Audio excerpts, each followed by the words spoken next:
Este é o programa Debate Brasil, produzido pela AEPET, Associação dos Engenheiros da Petrobras, e transmitido para todo o país por uma rede de TVs comunitárias. Nós vamos conversar hoje com o economista, jornalista e professor José Carlos de Assis, que meses atrás, em sua última passagem por esse programa, antecipou ponto a ponto o que iria acontecer nas semanas seguintes nos países europeus, a começar pela Grécia, que engoliu um programa chamado de austeridade, inspirado naquelas antigas ideias do Fundo Monetário Internacional, para sair de uma crise financeira monumental. E tudo aquilo que o Assis previu que ia acontecer acabou acontecendo e continua a acontecer. Então, partindo daquele ponto lá atrás, eu pediria a ele um diagnóstico da situação dos países europeus e também dos Estados Unidos, porque o futuro próximo do Brasil parece que está muito ligado ao que aconteceu na Europa e nos Estados Unidos. Certamente, a gente tem que ver o contexto internacional onde a gente vai navegar aí nos próximos anos. Os países industrializados avançados, Estados Unidos, União Europeia e Japão, estão ou estagnados ou virtualmente estagnados. Os que estão começando a se recuperar, como é o caso da Alemanha, tem razões específicas para isso. Na verdade, estão roubando os vizinhos, que fizeram programas de recuperação e eles, alemães, não fizeram. Então, eles bancam os austeros para eles mesmos, mas, na verdade, se aproveitam dos projetos e dos programas de expansão, né, para, sobretudo dos Estados Unidos e da China. Mas esses três blocos de países, né, os Estados Unidos estão eles tinham uma expectativa de uma recuperação forte esse ano, de 3,5%, 4%, não vai ter isso, provavelmente vai ficar menos de 3%. Eles estão com os indicadores de junho foram todos muito ruins. Indústria de construção civil, venda de automóveis, indústria de materiais de construção, tudo isso teve uma performance muito ruim e a questão do desemprego está muito alta. Por que isso? Por que os Estados Unidos estão semi-estagnados? Porque, diferentemente das outras crises, em que depois de 2 trimestres, o fundo do poço, né, geralmente se recupera. Neste caso agora, passaram-se, já tem mais de 2 anos praticamente, que você não teve recuperação para valer, quer dizer, recuperação sustentável. A razão, né, não é muito fácil de se entender, porque na verdade o que aconteceu é que mudou a funcionalidade do sistema bancário americano. O sistema bancário comercial, que é o que importa, não estou falando de banco de investimento, estou falando de banco comercial que recolhe depósito à vista.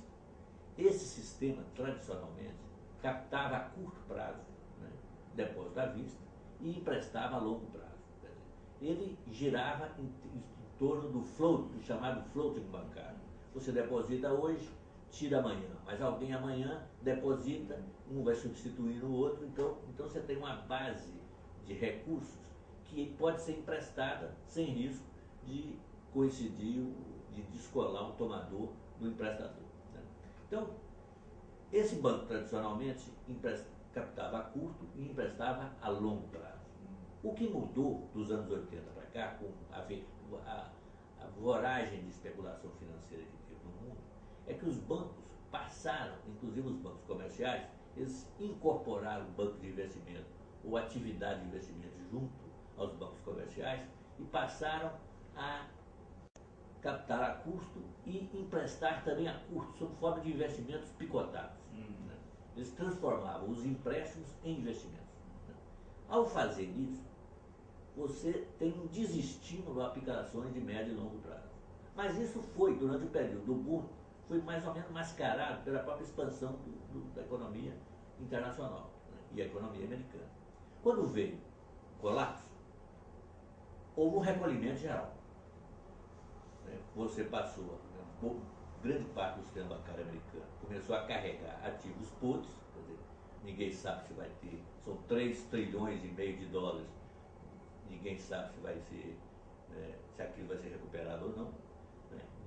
na medida em que eles mudaram as regras de contabilidade para que eles não registrem como perda imediata, então podem registrar como perda na medida em que os empréstimos maturem, mas quando isso acontecer, ele vai ter que ter capital ou vai ter que ter um lucro para cobrir o write-off, quer dizer, o cancelamento daquilo que foi perdido, porque senão ele fica descapitalizado. Né?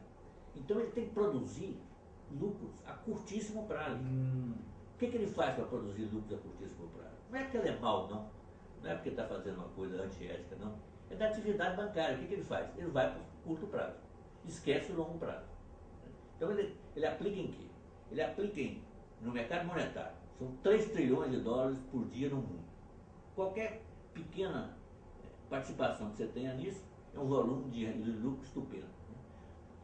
Aplica em arbitragem de títulos públicos. Né? O título público é comprado por uma taxa mais alta e você é financiado pelo Banco Central a uma taxa mais baixa.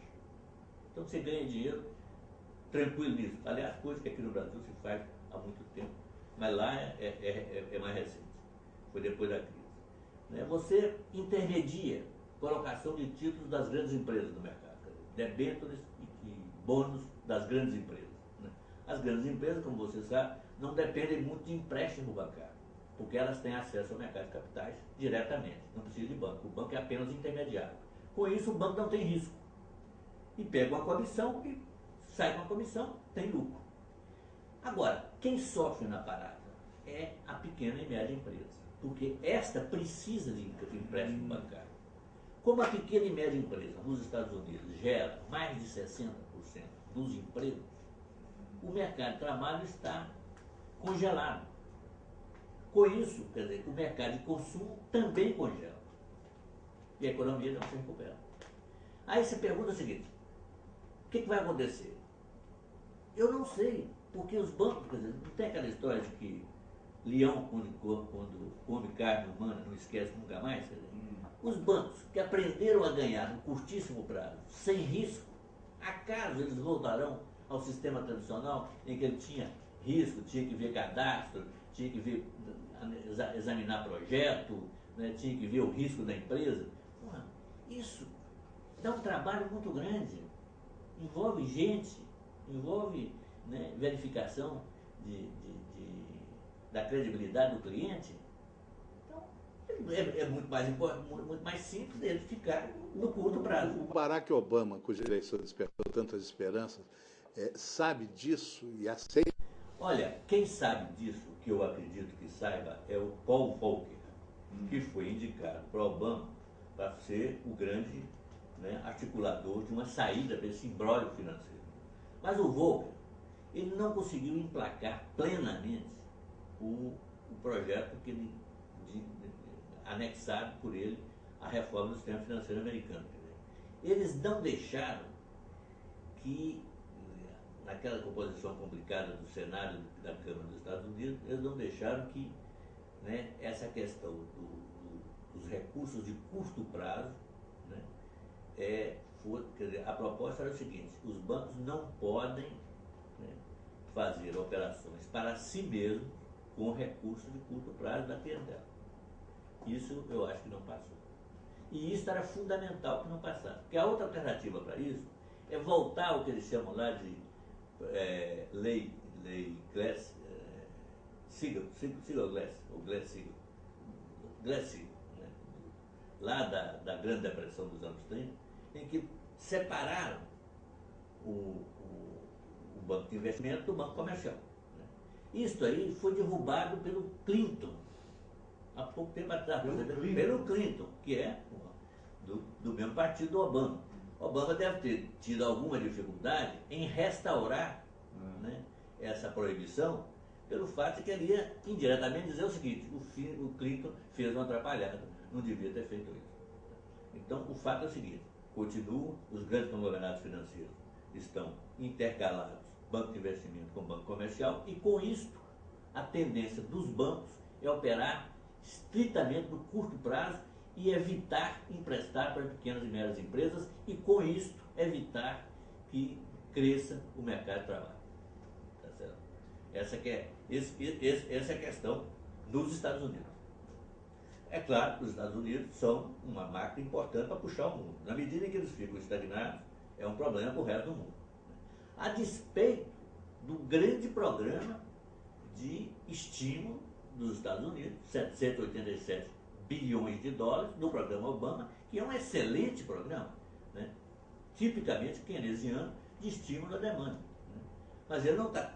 Com essa disfuncionalidade do sistema bancário, né, o que se chama em economia de efeito multiplicador, quer dizer, o que é o efeito multiplicador? Você recebe o salário, deposita esse salário no banco, o banco empresta esse dinheiro seu, quer dizer, você faz uma compra, né, quem te vendeu pega o dinheiro, deposita no banco, o banco replica. Então você multiplica o dinheiro. Né?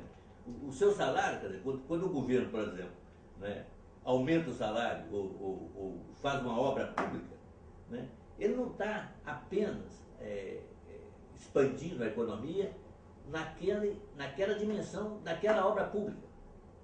Ele está expandindo numa dimensão do que vem depois. Quer dizer, você gasta dinheiro com a obra, esse dinheiro, né, é algum empresário que recebeu. Esse empresário deposita no banco. O que o banco faz? Empresta. Então, quando esse sistema não funciona, trava tudo. Trava tudo. Quer dizer, então você tem uma disfuncionalidade fundamental no sistema hoje, quer dizer, que é diferente da década de 30, da Grande Depressão, que é a referência das grandes crises, ou da maior crise que o Catarina já tinha visto. Eu costumo dizer o seguinte, esta crise é muito maior que a dos anos 30. É maior que a dos anos 30? É maior que a dos anos 30 por duas razões. Quantitativamente, porque nos anos 30 não quebrou um único grande banco americano, não quebrou. Quebraram 6 mil pequenos bancos, mas bancos municipais. Agora, grande banco, os grandes bancos entraram na crise, saíram da crise, todo jeito, quer dizer. Agora o que aconteceu? Quebraram Citigroup, Citicorp, além do Lehman, quebrou mesmo.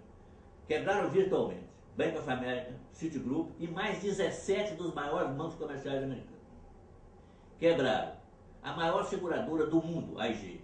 Quebraram as duas maiores empresas de crédito imobiliário, a Freddie e a Fannie. E quebraram duas grandes montadoras, que foi a GM e a Chrysler. Só não passou recibo da quebradeira porque o Banco Central e o Tesouro Americano entraram pesado para segurar. Porque senão tinha entrado tudo para o vinagre e também ia para o vinagre a própria economia mundial. Também não. Quer dizer, foi importante que não deixasse, porque você não tinha nada para pôr no lugar. Então tinha que segurar mesmo. Agora, segurou a custa de quê? Trilhões de dólares. Isso não aconteceu nos anos 30. Aqui nos anos 30 também não aconteceu a disfuncionalidade do sistema bancário. Isso que eu falei há pouco. Quer dizer, então, tanto do ponto de vista quantitativo quanto do ponto de vista qualitativo, essa crise é maior. E o Brasil nisso? O Brasil, eu vou chegar ao Brasil, deixa eu passar antes pela Europa. Né? A Europa, qual é que é o problema da Europa? A Europa, ela vinha num programa, dentro do programa do Tratado de Maastricht, a União Europeia, Pacto de Estabilidade e Crescimento, que criou o euro, quer dizer, a Europa se converteu ao neoliberalismo. A Europa, todo mundo estava fazendo programa de austeridade. Todos os países do euro, exceto a Grécia, estavam reduzindo dívida pública e déficit público. Todos, antes da crise. Aí o que acontece? Vem a crise. Para salvar o sistema bancário, não tem nada a ver com o povo. Para salvar o sistema bancário, todos fizeram gigantescos déficits fiscais. Aí, ao fazerem gigantescos déficits fiscais, as dívidas públicas aumentaram. Todos eles explodiram os limites de dívida pública e déficit público do Tratado de Maastricht, na área do euro. Bem, o que disse o mercado? A Europa é irresponsável fiscalmente. Quer dizer, o mercado que foi salvo pelos governos, chega e diz o seguinte: tem que cortar gasto público, porque, né, tornaram-se irresponsáveis gastando demais. A partir da Grécia, Espanha, Itália, Portugal e Irlanda, que são os mais afetados. Bom, o que faz? Vamos fazer programa de austeridade. que significa fazer programa de austeridade? Significa você reduzir a demanda interna, o gasto, o consumo interno, para sobrar mercadorias para serem exportadas, mercadorias e serviços. Isso, em circunstâncias normais, apesar do efeito social deletério que tem, do ponto de vista econômico pode funcionar. Por quê? Porque você cria excedentes exportáveis e tem alguém para comprar lá fora. Acontece que o mundo inteiro, dos países industrializados, avançados, quer dizer, e no mundo inteiro, exceto a Ásia, ninguém está querendo comprar nada. Porque está todo mundo em crise. Então vamos fazer um programa fiscal de austeridade brutal, reduzir a demanda interna para nada. Ou seja, para piorar a situação. Porque, além de tudo, ficarão sem mercado externo e sem mercado interno. E, portanto, provavelmente, o desemprego vai explodir. E a questão social na Europa vai explodir. E, obviamente, por trás dela a questão política. A Europa está passando pela maior crise de sua história. Da mesma forma que o capitalismo está passando pela maior crise de sua história, a Europa está passando pela maior crise de sua história do ponto de vista social e político. É que não amadureceu ainda. Está amadurecendo e vai amadurecer aos poucos. Bom, então você tem Japão. Japão teve. Os Estados Unidos, no ano passado, teve uma contração de 2,4%. A Europa teve uma contração de 4%. Um pouco acima de 4%. E o Japão, mais de 5%. O Japão está mais de 10 anos em estagnação. Cresce um pouquinho, desce, cresce um pouquinho, desce. Então, esses países todos, né, essas regiões do mundo todo, você não tem possibilidade de aumentar o seu próprio consumo. Eu estou dizendo em termos de... É claro que você vai ter, são economias fortes, grandes, né? Tem lá uma atividade econômica que vai continuar. Agora, você não tem crescimento. Tá certo? Eu vou pedir licença para interromper, nós temos que fazer um intervalo. Não. E quando voltar, então, talvez antes até de falar no Brasil, talvez seja o caso de falar na China, porque parece ser a última esperança do gênero humano. Até já. As mulheres já superaram muitas barreiras. Chegou a hora de superar mais uma, o medo de falar da violência. Ligue 180, Central de Atendimento à Mulher. A gente ouve, orienta e te apoia. O serviço é gratuito, confidencial e atende 24 horas. Uma vida sem violência é um direito de todas as mulheres. Ministério da Saúde. Secretaria Especial de Políticas para as Mulheres. Brasil, um país de todos e de todas. Este é o programa Debate Brasil, produzido pela AEPET, Associação dos Engenheiros da Petrobras, e transmitido para todo o país por uma rede de TVs comunitárias. Nós estamos conversando hoje com um economista, jornalista, professor José Carlos de Assis, que meses atrás, em sua última passagem por esse programa, previu tudo aquilo que iria acontecer nas semanas e meses seguintes na Europa e no mundo, e as coisas estão acontecendo de acordo com as previsões que ele fez. Então, ele estava explicando a embrulhada em que estão os Estados Unidos, a embrulhada em que está a Europa, portanto, a embrulhada em que está o mundo inteiro e que vai forçosamente afetar a economia brasileira. Então, ele estava explicando que o Japão está há 10 anos estagnado, né? O Japão que foi dado assim como o grande milagre econômico do século XX. E não sei se falta dizer alguma coisa sobre o Japão, mas tem ali perto a China. Não, na verdade a China, ela tem uma sinergia muito grande com parte da Ásia, quer dizer, Coreia do Sul, Taiwan, né, Indonésia, esses países todos puxados pela China são os países que estão crescendo, e a própria Índia, que estão crescendo muito. Agora, esses países, a China é uma economia de 5 trilhões de dólares, quer dizer, está caminhando para 5 trilhões de dólares. Está caminhando para ser também a segunda economia do mundo, vai passando o Japão. Então, 5 trilhões de dólares, quer dizer, se você juntar Japão, Estados Unidos e Europa, são 36 trilhões de dólares. 5 trilhões de dólares não pode puxar 36. Tá certo? É claro que pode puxar alguma coisa.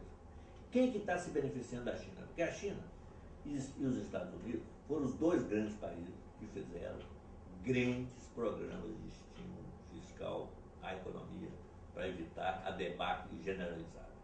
Os Estados Unidos fizeram um programa de 787 bilhões de dólares, ainda em 2008, e novembro de 2008, e a China, aliás, os Estados Unidos foi no começo de 2009.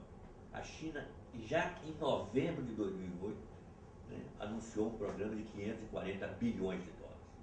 Isso significou um grande estímulo à própria economia interna desses países e às importações desses países, portanto, beneficiando outros países. Né? Quem mais se beneficiou disso foi a Alemanha. A Alemanha praticamente voltou, no caso do mercado de trabalho dela, ao nível anterior à crise. Né? E está crescendo. Né? Teve, ano passado, uma contração de mais de 4%. O que a Alemanha fez? A Alemanha fez um programa para salvar bancos de pouco mais de 400 bilhões de euros e míseros programas em termos de demanda interna. Quer dizer, eles fez um programa de desemprego, quer dizer, de proteção do desemprego, pagar metade do salário do cara que ia ser despedido para ele ficar na empresa, a empresa paga outra metade. Então esse programa pegou aí 1,5 milhão de pessoas, deu no ano passado 6 bilhões de dólares, ano passado até esse ano, 6 bilhões de dólares. E fez um programa lá de trocar carro velho por carro novo, que ele pagava 2.500 euros para o cara abandonar o carro velho e comprar um carro novo, que também teve um grande sucesso em termos de mercado. Houve um aumento de mais de 25% das vendas de automóveis. Também. Mas foi isso. Isso é pífio em relação ao que foi o programa americano. Não obstante, a Alemanha está ótima. Por quê? Porque é uma economia liderada por exportações e está conseguindo espaço dentro dos mercados, né, americano, e chinês e asiático, né, com suas máquinas e equipamentos de alta tecnologia, né, com sua indústria química, com sua indústria farmacêutica. Então, exceto a Alemanha, o resto está complicado. E a Alemanha tem o seguinte problema: 40% tradicionalmente do seu mercado era na Europa. Era na própria Europa. 12% naqueles países que eu mencionei, críticos, em termos de déficit fiscal e de dívida pública, que é Portugal, Espanha, Grécia, Irlanda e Itália. Tá certo? Está aí concentrado 12%. Se esses países pararem completamente de importar, mais os outros países da União Europeia, que também estão contidos, a Alemanha vai para o brejo. E toda essa empáfia dela, em termos de querer impor políticas monetárias e políticas fiscais restritivas ao conjunto da Europa, porque é ela que está fazendo isso, né, por trás do Banco Central Europeu, né, e por trás da Comissão Europeia, se insistir nisso, ela vai acabar dando um tiro no pé. Porque a China não vai sustentá-la indefinidamente, e nem os Estados Unidos vão sustentá-la indefinidamente. Então, bom, e nós nisso? Você tem que ver o contexto internacional. O que vai acontecer? Como é que esses países são governados por partidos políticos. E os partidos olham aquilo ali, você tem que tomar decisões. Você não vai esperar que o seu mercado de trabalho exploda. Você vai querer defender o emprego, porque senão você corre o risco de ser, né, aquilo ali, você tem transição de poder. Você perde a eleição. A própria Alemanha, que está mais ou menos bem, a Merkel está correndo o risco de perder a eleição. O próprio partido dela está tendo problema. Então, esses países têm que tomar decisões para defender o emprego. Como é que eles vão fazer? No mercado deles mesmos, não tem espaço. O mercado da Índia e da China e de outros países asiáticos está ali, mas também está saturado. Já estão, a velocidade de importação da China, que é um país exportador, está crescendo mais do que a velocidade das exportações. A China, que era um grande país exportador, ela já está importando mais. Então, está chegando a um ponto de saturação nos produtos. Inclusive para nós, de exportar minério de ferro, nós somos exportadores de commodities, de soja. Né? Bom, e açúcar. O que vai acontecer? Se eles não têm como se defender pelo mercado interno, gerar emprego pelo mercado interno, a única forma que eles têm é tentar pelas exportações. A sinalização já vem pelo programa do Fundo Monetário, gerar excedentes exportados. Então, Zé Augusto, vai vir Estados Unidos. Obama anunciou o propósito de dobrar as exportações americanas em 5 anos. Japão, teve há 2 semanas atrás, circulou entre os executivos das empresas japonesas, as maiores corporações japonesas, um documento do Ministério da Fazenda japonês dizendo o seguinte: volte suas vistas para os mercados emergentes. China, Brasil, nominalmente.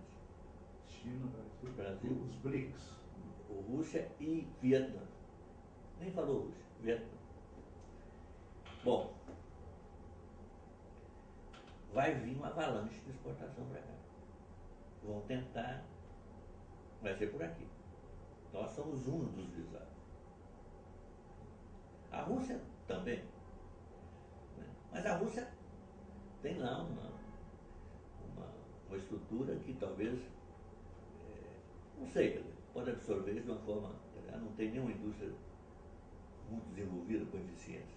Nós temos uma indústria de bens de capital que é um brinco espetacular, altamente eficiente. Nós temos indústrias de transformação excelentes, na indústria têxtil, por exemplo. Isso tudo pode ser esmagado pela onda exportadora que vem aí dos países desenvolvidos, avançados. Sobretudo a indústria de bens de capital. Nós só temos uma única linha de defesa. Eu tenho insistido muito nisso, tenho conversado com isso, muito gente de governo, mas também gente do setor privado. Nós só temos uma linha de defesa: aprofundar a integração da América do Sul e nos constituirmos em bloco, porque, como bloco econômico, a gente pode criar certas barreiras às importações sem ferir as regras da Organização Mundial do Comércio. E nos dá tempo para nos ajustarmos à competição internacional. Hoje, o projeto de integração sul-americana tornou-se absolutamente estratégico. O governo brasileiro já tem noção disso? Olha, eu acho que tem. Né? Pelo menos já está tomando noção disso. Quer dizer, eu tenho conversado com muita gente de governo, Itamaraty, o próprio Ministério da Fazenda. É claro que isso aí, quer dizer, eu acho que é muito difícil o governo,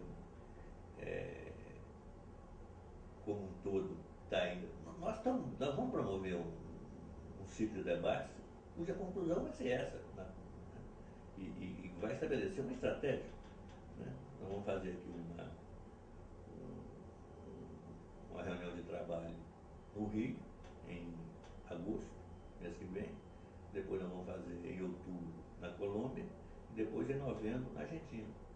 Que é fazer um relatório final disso com recomendações específicas para aprofundar o sistema de integração produtiva e social da América do Sul. Essa discussão está havendo e está sendo muito bem encaminhada. Quer dizer, a reação do setor privado é muito boa, quer dizer, você tem várias organizações do setor privado participando, e no governo há uma consciência clara nessa direção, pelo menos no segundo e terceiro escalão. Então, isso está acontecendo. E isso tem que ser uma coisa que, a médio prazo, tem que envolver, sobretudo, a sociedade brasileira. As pessoas tomarem consciência de que isso é uma saída. Porque não brinque, não. Quer dizer, você ter o tipo de concorrência internacional que a gente vai sofrer não tem paralelo na história. Aliás, já falei isso 3 vezes. A recessão, a depressão, a recessão é a maior da história do capitalismo, e a crise europeia é a maior da história política da Europa. E essa é mais uma, quer dizer, nós teremos que enfrentar uma avalanche de exportações sem paralelo. E isso significa o seguinte: significa você perder os empregos de qualidade da economia brasileira. Nós não podemos voltar a ser exclusivamente primários exportadores. já estamos caminhando para ser. Já estamos. Não, nós tínhamos. Sim, em anos recentes, o principal item na pauta das exportações brasileiras eram os aviões da Embraer. Agora já é a soja de novo. Não, você chegou a 60% de manufaturado. 60% de manufaturado. Contra 40% de primário. Agora nós já estamos invertindo. Estamos com 60% de primário e 40% de. E isso, bom, além do risco que representa isso, porque de repente a China dá uma freada, quer dizer, a ideia de que a China vai crescer permanentemente a taxa de 10, 11% é uma ideia balofa, porque não é bem assim. Você já tem, né, já tem Sim, já há sinais de que eles estão.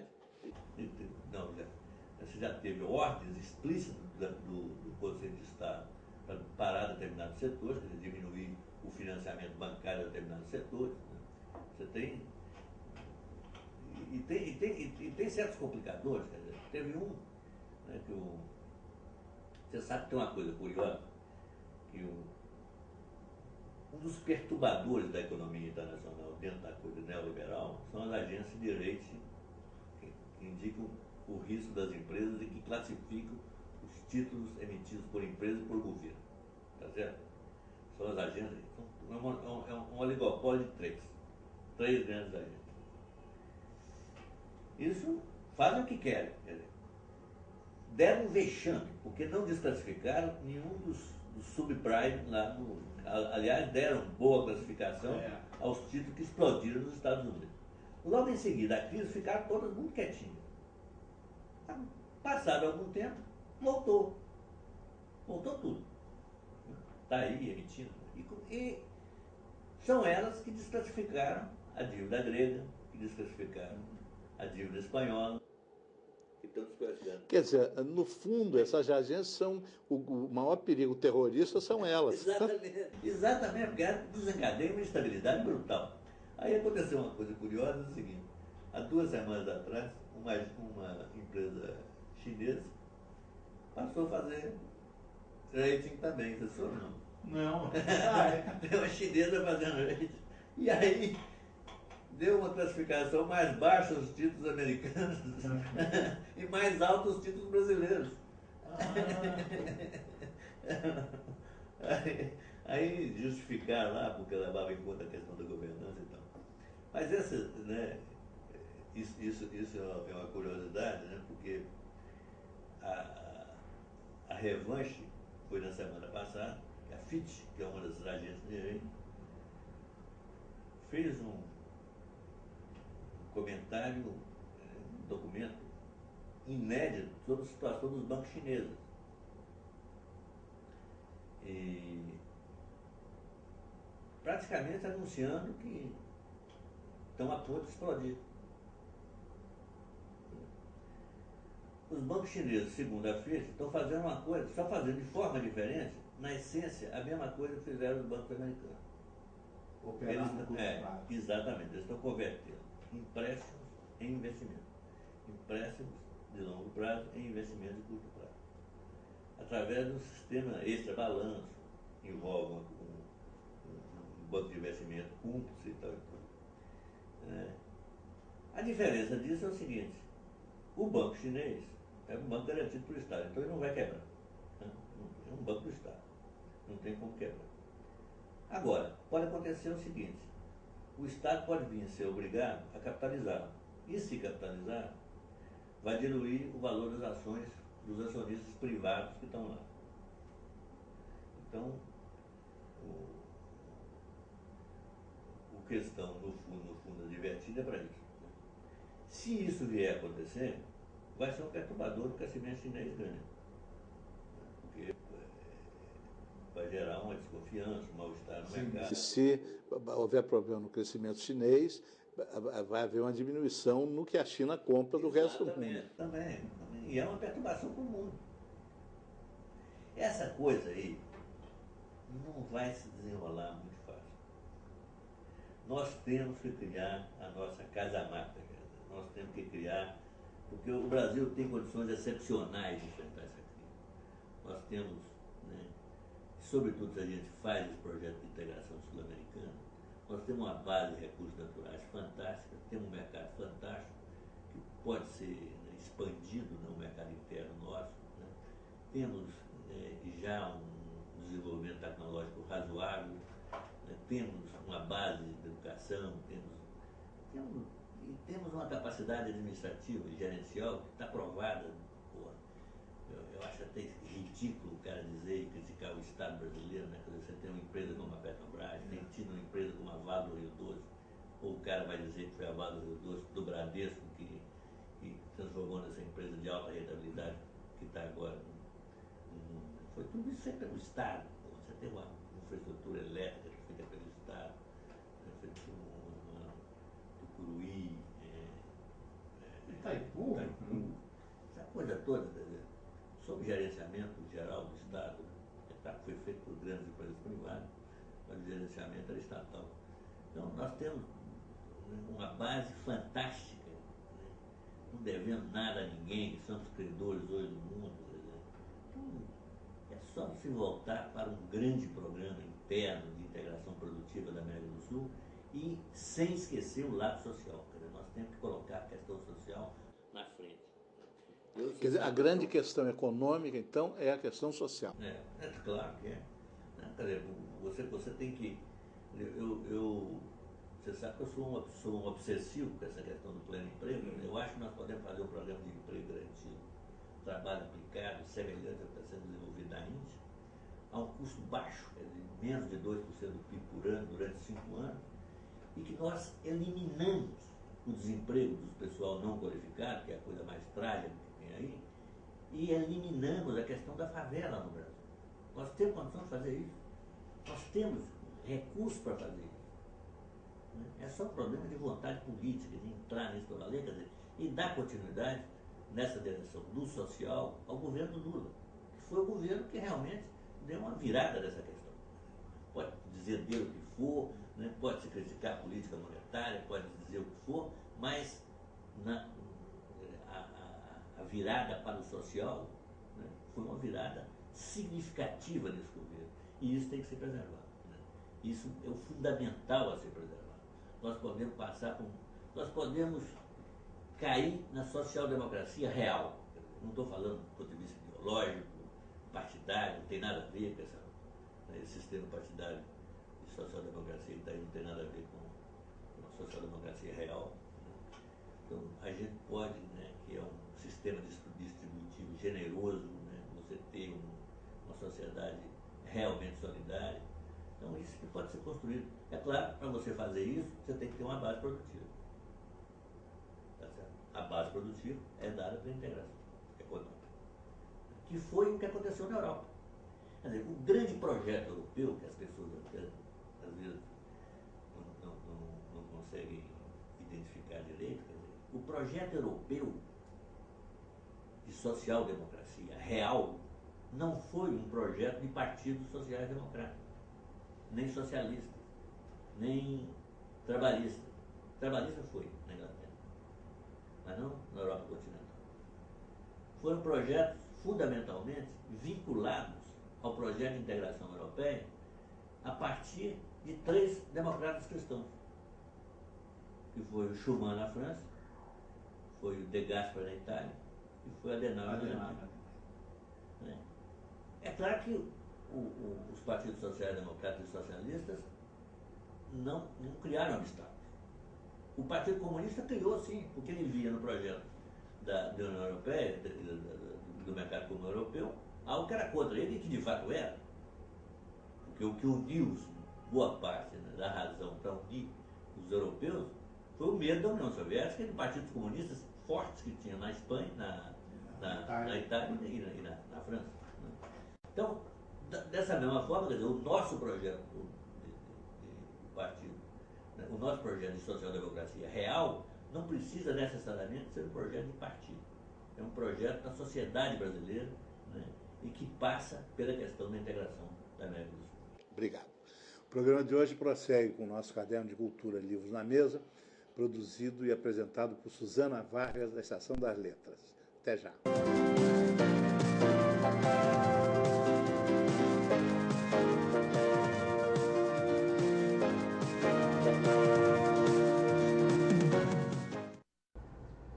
Debate Brasil sorteará livros, boa parte deles doadas por autores entrevistados na parte cultural do nosso programa, o Livros na Mesa, entre todos os nossos telespectadores.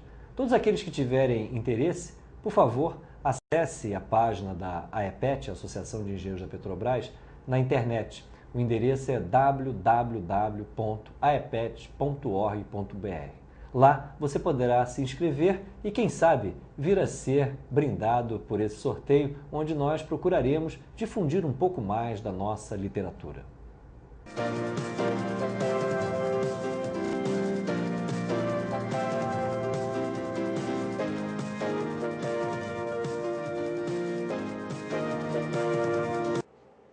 Cláudia Lage é a convidada dos Livros na Mesa.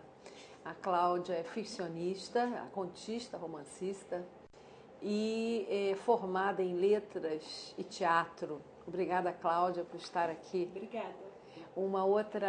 Alguma coisa que faz parte também da biografia da Cláudia é o fato dela hoje escrever, ela é roteirista, não é? Escreve telenovelas, né? E depois ela vai falar também conosco sobre esse trabalho. Então, Cláudia, queria que você falasse conosco sobre o seu começo. Você começou publicando contos, quer dizer, um livro de contos, A Pequena Morte e Outras Naturezas. A Pequena Morte e Outras Naturezas, editora Record, né? E depois evoluiu, ou não sei se a gente usa esse verbo, você vai me dizer, escreveu um romance, aliás, um romanção premiado, enfim, e tudo. Fala um pouco sobre esses, quer dizer, depois vamos falar do romance, mas primeiramente sobre o primeiro livro, que é o livro de contos. Pequena Morte. Você quer saber se evoluiu a princípio? O que é evoluir para romance? Não senti, né? não senti isso não. Exato. Pelo contrário, porque quando eu escrevi A Pequena Morte, pelo contrário, no sentido de que foi uma experiência, as duas experiências foram difíceis e depois eu acabei resgatando, precisei da experiência da escrita do conto para poder escrever o romance. Ah, é? Olha, porque no conto tinha uma vitalidade, né? Porque eu não sabia o início, meio e fim, tudo era inventado na hora da história. E a história ia acontecendo na medida que eu ia escrevendo, as coisas iam acontecendo. No conto? No conto. Todos os contos da Pequena Morte vieram de algum lugar, alguma imagem, alguma inspiração, algum som, alguma frase, alguma pessoa na rua, mas nada, tudo muito ali junto com a inspiração e junto com a escrita. E isso eu acho que trazia uma vitalidade diante da página em branco, assim, o que vai ser agora? O que vai ser? Como é que vai ser? O que vai acontecer com esses personagens? Nem eu sabia, ia sabendo enquanto escrevia. No romance, eu fiz uma pesquisa longa, né, uma pesquisa bem intensa, e eu já sabia o início, meio e fim daqueles personagens, eu sabia tudo. Né? Então, eu me deparei assim, com uma página que eu já sabia o que eu tenho que dizer ali. Então, isso no início foi difícil, porque eu me senti meio que cumprindo um quadro de informações que eu tinha que dar. Tanto que eu joguei fora 50, 60 páginas. Do romance. Do romance. Mundos de Eufrásia, publicado pela editora Record. Fez 1 ano de publicação. E aí, quando eu joguei essas páginas fora, eu me deparei assim, com a percepção de que o livro de contos, quer dizer, escrever contos traz uma vitalidade para o texto, talvez... no meu caso, pelo menos, foi por essa experiência do inesperado. Uhum. E aí, quando eu consegui trazer essa experiência do inesperado para o romance, que aí eu comecei a brincar com o tempo, né? O romance se passa, cada capítulo numa época, é atemporal praticamente, né? Tu pega a velhice dela, depois no outro capítulo está a juventude dela. Uhum. Antes, fala um pouco sobre o argumento do Mundos de Eufrásia. A Eufrásia Teixeira Leite foi uma mulher que viveu no século XIX e educada pelo pai como um homem na época. Ela recebeu educação primorosa, né? As mulheres de forma geral, na época sabiam ler e escrever, mas muito mal, né? Apenas assim para escrever uma receita, né? Fazer uma oração, né? Algo assim. E ela não, ela aprendeu como geralmente se formava na educação para alguém ser um profissional. O pai dela fez isso. Por que o pai dela fez isso? Porque ele percebeu nela, então... Fala do pai dela para os nossos espectadores. Quem é? O pai da Eufrásia, Joaquim Teixeira Leite, ele foi um financista visionário para a época, né?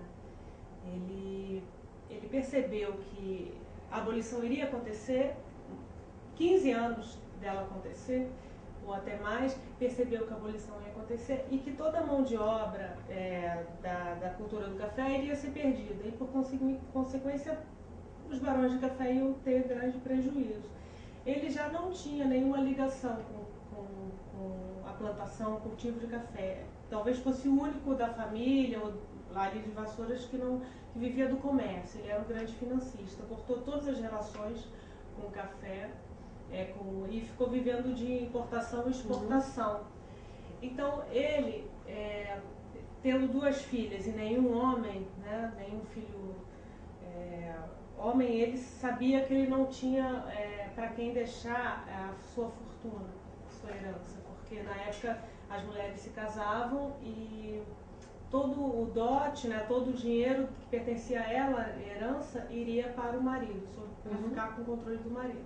Ele, prevendo isso tudo, ele decidiu que as filhas iriam saber contabilidade, matemática, finanças, iriam saber gerenciar o próprio dinheiro, e que não era pouco, era muito. Então, os anos passaram e os barões do café iam ficando endividados, totalmente sem recursos, e ele enriquecendo cada vez mais. E aí, quando ele faleceu, e a mãe também, a Eufrásia e a irmã dela, Francisca, herdaram uma fortuna muito grande e sabiam gerenciar essa fortuna. A Eufrásia tinha 21, 22 e a Francisca tinha 27. E aí, nessa época, ela já... Aí entra a história do Joaquim Nabuco, que na época era um rapaz com ideias muito liberais, que chamava a atenção da sociedade por isso. E, claro, era alvo de muitos adversários, tinha muitos adversários e alvo de até preconceito com as suas ideias. E a ideia principal dele era a defesa da abolição, que ainda não tinha se formado como um projeto, mas era uma ideia na cabeça dele, que para o país se emancipar tinha que sair desse sistema escravocrata. E aí eles se conheceram e se apaixonaram. É claro que o pai, ele era um visionário em muitos sentidos, mas nesse sentido era um conservador. Nesse sentido político, ele era conservador. Ele previu a abolição, mas ele não queria, entende? Assim, tem uma diferença aí que eu acho fascinante, porque ele não queria, mas ele não convinha para ele ou para o...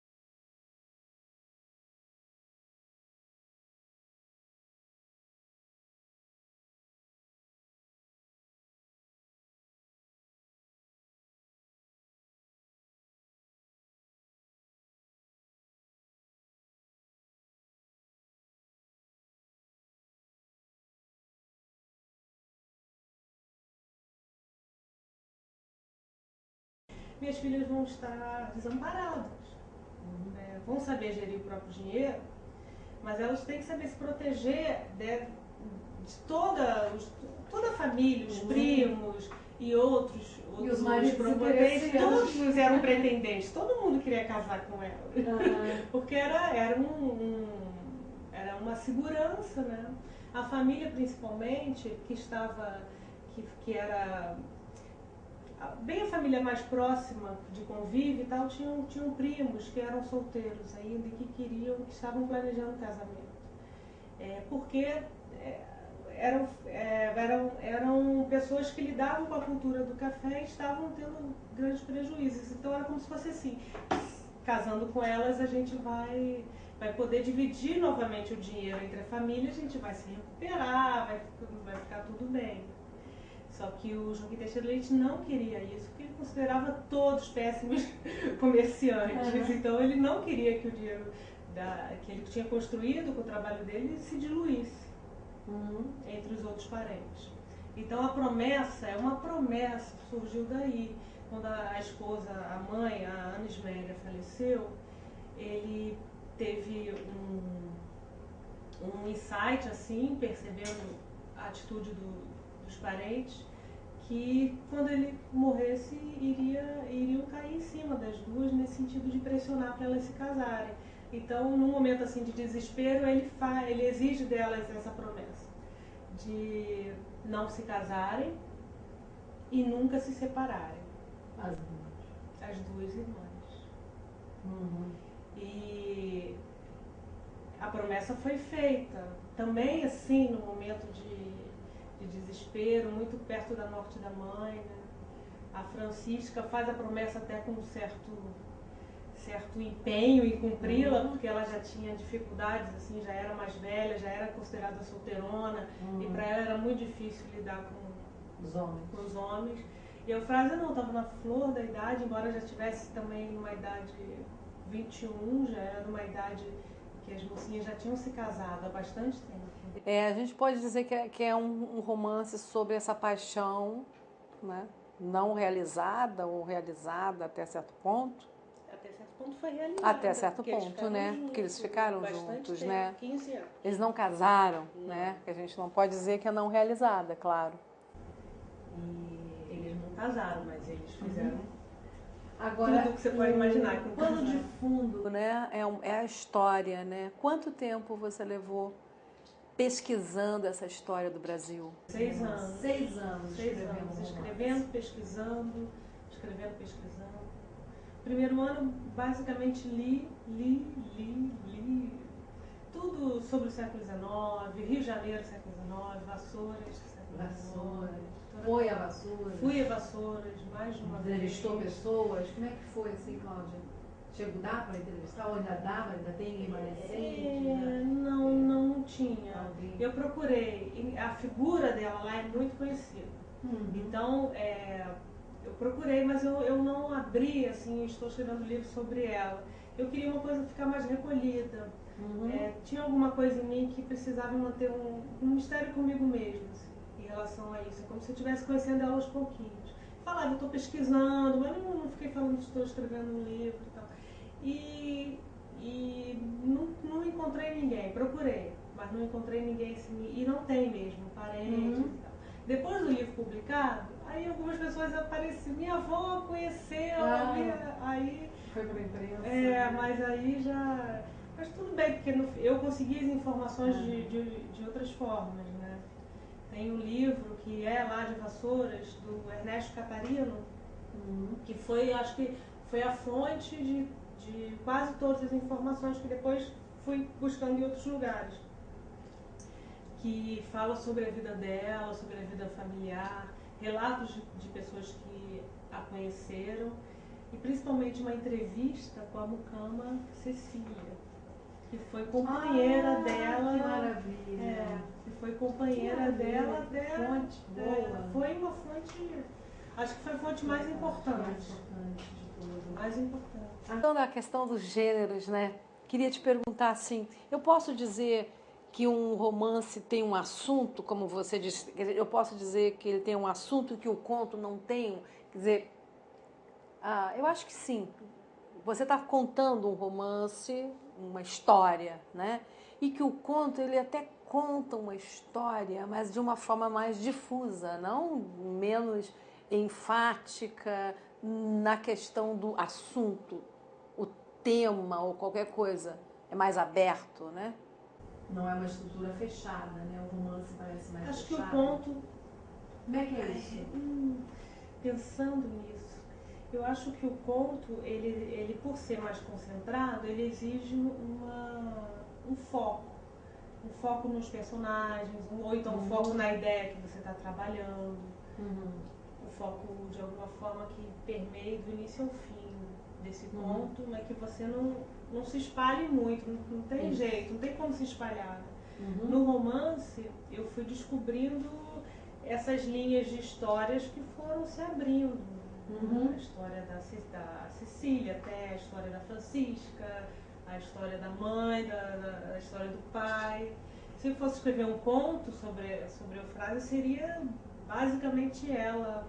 É uma descida, uma parte de uma vida, um recortezinho, né? É um recorte, o conto. É um recorte vertical, né?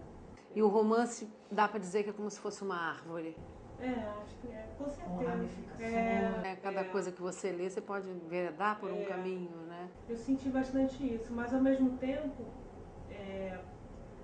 isso que eu falei que o conto me ajudou a escrever o romance foi também porque cada capítulo eu tentei fazer da forma que eu escrevi os contos, né? Com início, meio e fim bem fechado, bem com ganchos também, mas bem assim, conciso, que ele fosse quase que independente. Não é, claro, em toda a história, mas que ele mantivesse aquela autonomia. Assim. Claudinha, e me diz uma coisa, como é que foi a recepção do Eufrásia, do mundo de Eufrásia, do romance? Do romance. É o gênero preferido dos editores, né? Fala aí, como é que você... Dos leitores? Dos leitores e da imprensa. A imprensa noticiou muito e ele está... Divulgou bem, né? Teve uma boa divulgação. Muito... Tem um prêmio, né? Não foi indicação. Teve a indicação, que foi agora. Que é bem legal, que dá um foco, né? Chama atenção também. Isso é muito importante. Tem uma coisa do autor novo no gênero, até o autor, né, estreante, que está no primeiro ou segundo romance, que as pessoas precisam saber, né, que tem gente escrevendo, tem escritores, né? Novos e tem que você ver esses livros que foram indicados, todos são muito legais, todos têm uma qualidade muito boa. Então é importante a imprensa prestar atenção nisso. Né? O Eufrásia teve acho que uma abertura um pouquinho maior por conta da figura dela, que é uma figura... por conta de ser um romance que trabalha personalidades históricas, né? O João Nabuco, a Eufrásia, e também fala de outros, o Castro Alves, e mesmo que brevemente. Então, isso acho que tem um apelo pro leitor e daí a imprensa abre, né? Mas os leitores, isso que eu acho que está sendo mais legal, que eu recebo recepções assim de leitura, né, por e-mail e pelo blog, e as pessoas comentam como a história da Eufrásia é atual. Isso que eu acho muito interessante. Cláudia, nós vamos fazer uma interrupção e no próximo programa nós vamos continuar conversando sobre o seu trabalho de escritora e depois vamos falar sobre os novos autores e criação literária. Tá bom. Tá? Obrigada por estar aqui conosco e até a próxima, então. Essa foi Cláudia Lage para o Livros na Mesa.